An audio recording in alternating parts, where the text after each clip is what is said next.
Yippee-ki-yay, motherfuckers. This is Stoner Camera Review. My name is Kenny. Let me drink my coffee.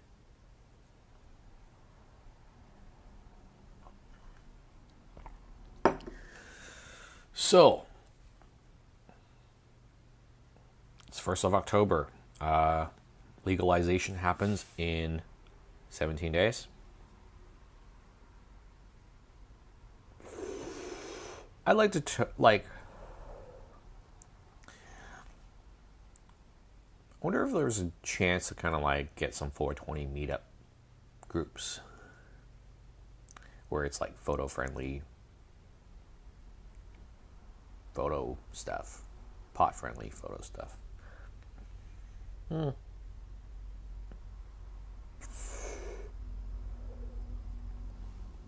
hoping to capture some of the legalization stuff that's going to be happening in the city of Toronto for October 17th. I think there'll be some cool photos to be made. It's history being made, so good on that. So, what do I want to talk about today?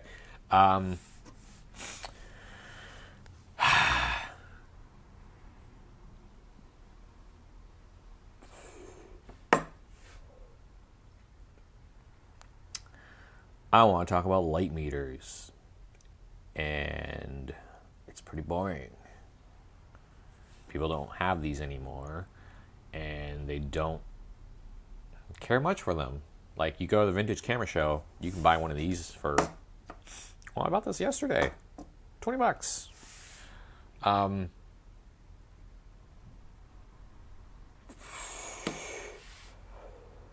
it goes through some reasons why you might want to consider getting one. So, one of the biggest reasons getting a light meter is you gain. These are things I'm going to list off, and someone mentioned sticking closer to a list, so here I go.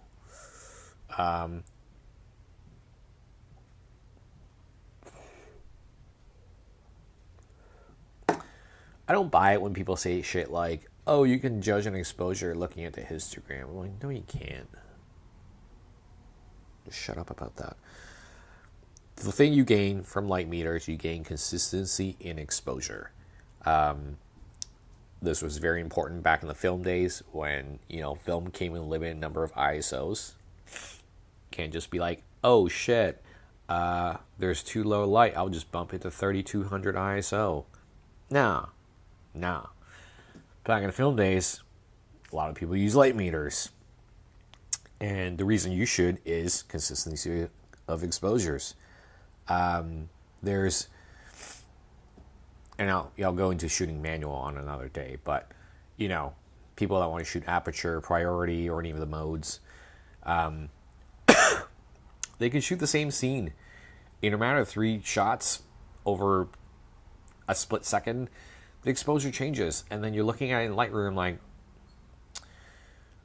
like, did I get the shot or not? Rather than no, you're looking at the photos, and one could be off and one could be on. It's when you shoot things in manual, you're gonna get things right, and you're gonna be glad you did that, and you had the ability to do it.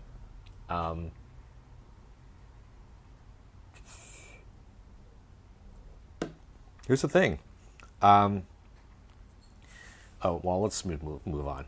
So yeah, consistency of exposure. I've got 2 meters here. This is the digital one, and this is the analog version. They're both kind of similar, but they're kind of different in different many ways. The thing with light meters is that it really does force you to shoot manual and appreciate manual exposure in using a camera. Simple as that. You if you use this light meter and you're getting a meter reading of, say,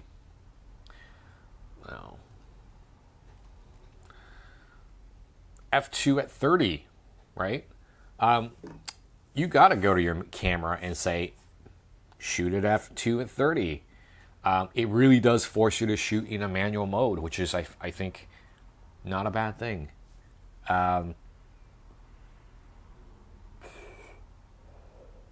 gotta say, as someone who does work and as someone who shoots for pleasure and fun, the light meter for a working professional means that you get by that first 5 minutes of first, even like 5 seconds of shooting a client with confidence, because I've done jobs where I walk up to the person's face, who is, pretty important, the subject, and you're trying to establish a, like when you're a photographer, you kind of get used to establishing contact with someone and getting rapport right off the bat. That's just it. And a light meter, what it helps me do is I would walk up and meter them, still holding a conversation. The camera's not up to my eye. I'm not trying to be a photographer at this point. I'm talking to them. I'm getting their meter readings. And when I find the values I like, I plug into my camera. I'm still talking. I'm still hanging out. I'm still not being the photographer. And I find that really helps because in a lot of working situations, when you're a professional photographer, I'm not saying I do this all the time. For events, it's kind of weird to use a light meter and run around. But when you're working with people, I like the fact that when I bring my camera to my eye, I'm ready for an image. I'm not second guessing my exposures. I'm not second guessing and chimping at my histogram. Oh, is this too dark? Oh, is this too light? I'm worried about focus, and I'm worried about the expression and the framing. I'm worried about everything else but the exposure. So keep that in mind. If you want to do people, especially working with natural light, this gets you right off the bat really quickly. Some of the other things, ND filters, yellow filters, red filters. Back when you couldn't apply those to digital cameras, you're shooting infrared film. God knows, infrared film. What else did they make back in those days? There's something I'm forgetting. All the technical pan film, the films that were 5 ISO, the specialty films. But if you're shooting a specialty film and you're trying it out in a different setting, that's something it's not meant to be.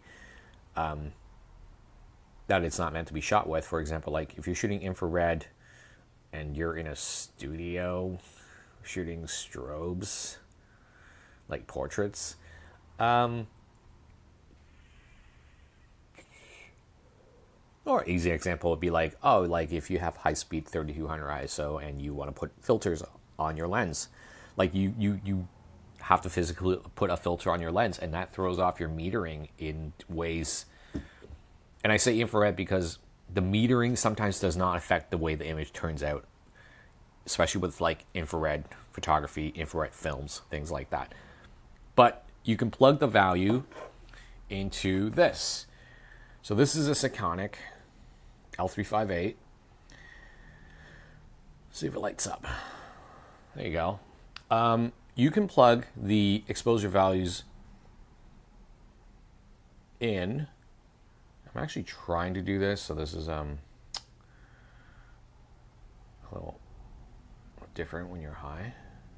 But yeah, you can adjust the exposure values and compensate for that right in the meter, which means it does not affect the way your camera meters, the way your camera shoots. If you leave it on aperture priority in your camera through a filter and you're shooting at the thing, it's not giving you the values you want. You want the value on a light meter that says, okay, I know this is f2.0 at 30, but you have a filter on, so I have to adjust it to I don't know, f4, something else, something a little off. But +3 -3 stops, +1.5 stops, +8 stops, this will figure it out for you. So if you're using anything through a filter, really great. that is more so specifically to the case with electronic light meters. The analog ones, none of them don't offer that kind of functionality, but the electronic ones definitely do. Next,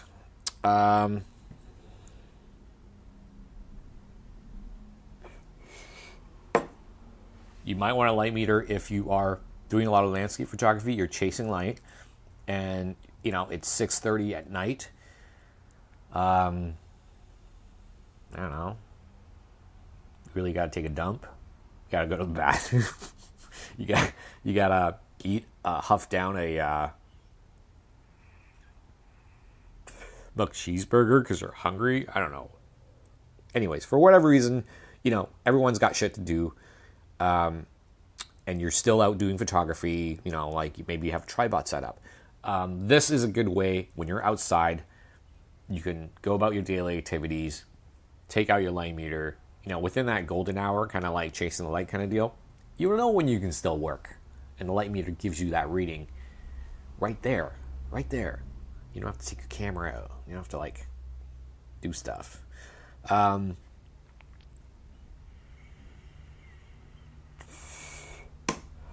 So what I have here is electronic light meter and an analog light meter. The analog ones also meter direct. They offer direct metering or they offer incident metering. This one is a Sekonic L158. It's a pretty basic light meter, and I like it because I think these two make the most sense for me. I'm trying to adjust my... There you go. Because this is a lightweight meter that I carry with me, and I also use a phone app as a light meter. This is my secondary go-to if I want kind of a more accurate reading. And basically it's a needle that points up and down as you kind of go, and you point that circle to it, and having your preset ISO already there, you look at the values. So it's giving me f2.8 at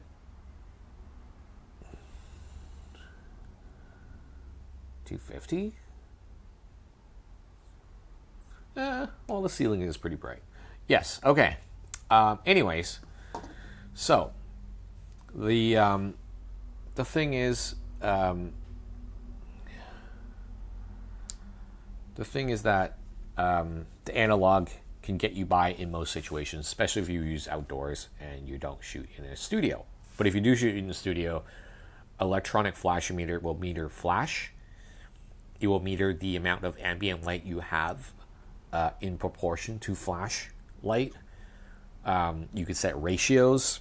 I'm really going off my chart here. Let me take a look.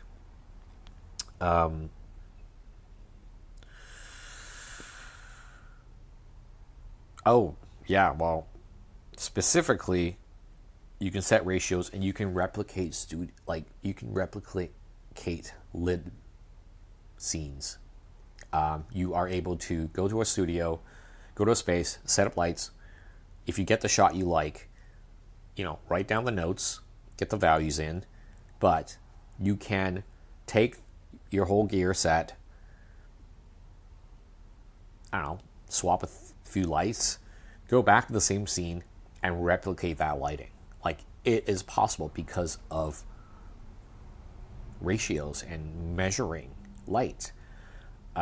So, it's intimidating, but once you get to that point where you can control the values of light, it's really fantastic. Another reason is you can use mechanical cameras. You can use cameras that don't have light meters. If you are a fan or a nerd of film cameras like I am, I have some film cameras that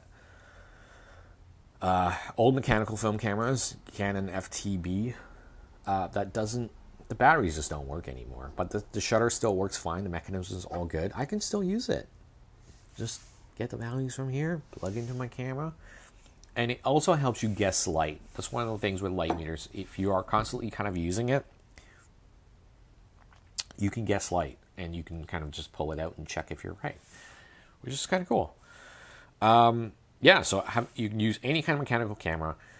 You can shoot any format, because these rules apply to 35 mil up to like medium format, large format. It doesn't matter.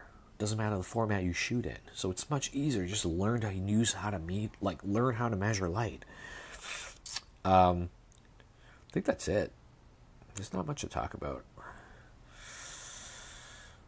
I mean, go into the details of light meters, but I think I've gone long enough. These are light meters. They're pretty good. Use them. Pick one up cheap at a vintage camera show.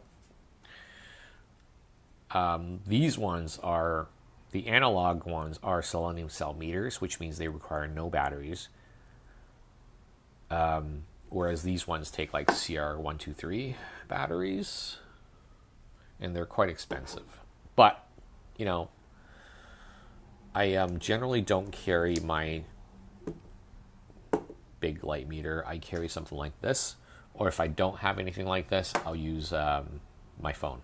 And yeah, the light meter I like on my phone is called My Light Meter, and I've purchased it right off the bat because it's so good. It remembers your ISOs. Here it is, actually. And it does incident as well as reflective. So something to think about. You got your light meter options. You got your phone. You got I got my plastic dingle dongo here, and and all that light meter.